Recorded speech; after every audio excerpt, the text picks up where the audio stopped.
جی السلام علیکم خواتین حضرات، میں ڈاکٹر عقیل جاوید آپ کی خدمت میں حاضر ہوں۔ تو اے جے ہیلتھ ٹی وی کے نام سے میرا یوٹیوب چینل ہے۔ آج جو پروگرام میں کر رہا ہوں وہ ہے ہائی کپ ہے، یا آپ اس کو حرف عام میں ہچکی کہہ سکتے ہیں۔ ہائی کپس اس کو انگریزی میں نام دیتے ہیں اور ہچکی اس کو اردو میں نام دیتے ہیں۔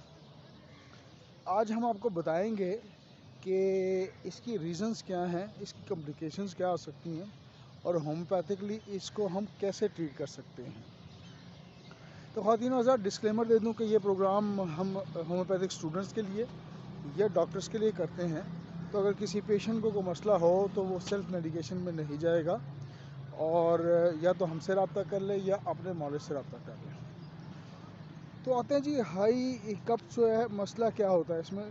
بیسکلی ڈایافرام جو ہے یہ رسپانسیبل ہے آپ کا جو سانس آپ لیتے ہیں اس کو اندر لینے کے لیے اور باہر لینے کے لیے، یعنی کہ آکسیجن کو اندر لینا، انہیل کرنا، اور اس کو باہر نکالنا، یہ ڈایافرام اس کے لیے رسپانسیبل ہوتا ہے۔ ڈایافرام ہوتا کیا ہے؟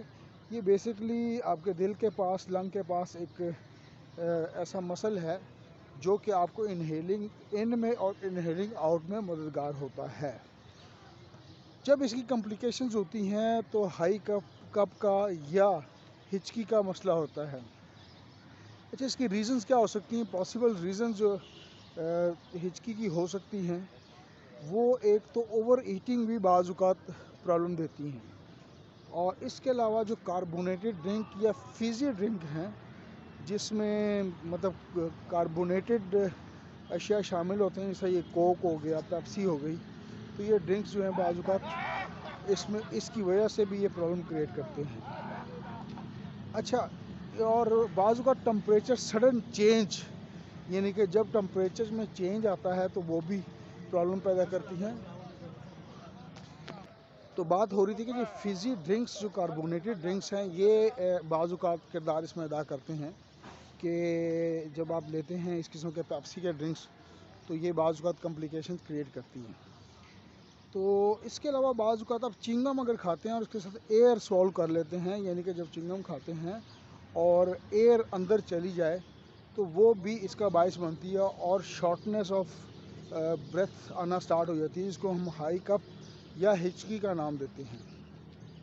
اچھا، اس کے علاوہ ایک اور ریزن ہو سکتی ہے، وہ ہے سٹریس یا ایموشنل اگر پرابلم ہو جائے تو بعض اوقات یہ چیز بھی اس کا پیش خیمہ ہو سکتی ہے۔ جس طرح وہ آپ نے سنا تھا نا کہ ہچکی لگی، ایک وہ انڈین گانا بھی ہے کہ جی آج صبح جب میں جگی تو تیری یاد آئی اور ہچکی لگی، تو ایموشنل سٹریس بھی اس کا ایک پیش خیمہ ہو سکتی ہے۔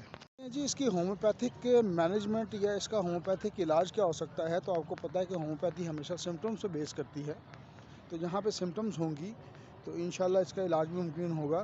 اگر سٹریس کی وجہ سے کوئی پرابلم ہے یا مطلب کوئی ایموشنل ٹچ ہے تو آپ کو پتہ ہے اگنیشیا ایک بہت اچھی مینٹل ایموشنل ریمیڈی ہمارے پاس موجود ہے۔ 200 میں اس کا یوز کروائیے، بڑا اچھا کام کرتی ہے۔ صبح اور شام 2 ٹائم اس کو آپ یوز کروائیں، انشاءاللہ رزلٹ دے گی۔ اس کے بعد جو اگلی میڈیسن ہے وہ ہائیوسائمس، ایک اچھی میڈیسن ہے، اسپیشلی کہ جب آپ نے کوئی آپریشن کروایا ہو پیٹ کا، اور چونکہ یہ پیٹ کے عوارض میں پایا جاتا ہے ڈایافرام، اور اس آپریشن کی کمپلیکیشن کی وجہ سے اگر کوئی مسئلہ ہو تو ہائیوسائمس اس کو انشاءاللہ تعالیٰ بڑا اچھا کور کرے گی۔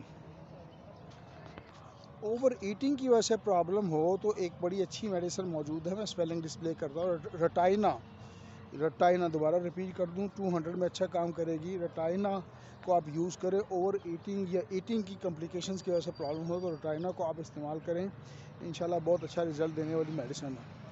اس کے بعد اگر پریگننسی کے دوران ہائی کپ یا یہ جو ہچکی کا مسئلہ ہو تو سائکلامن آپ کو پتہ ہے ویسے بڑی اچھی خواتین کی میڈیسن ہے، اسپیشلی جب یہ اپنا حمل کے مسائل ہوں یا پریگننسی کے ایشوز ہوں تو اس میں یہ بڑا اچھا کام کرتی ہے۔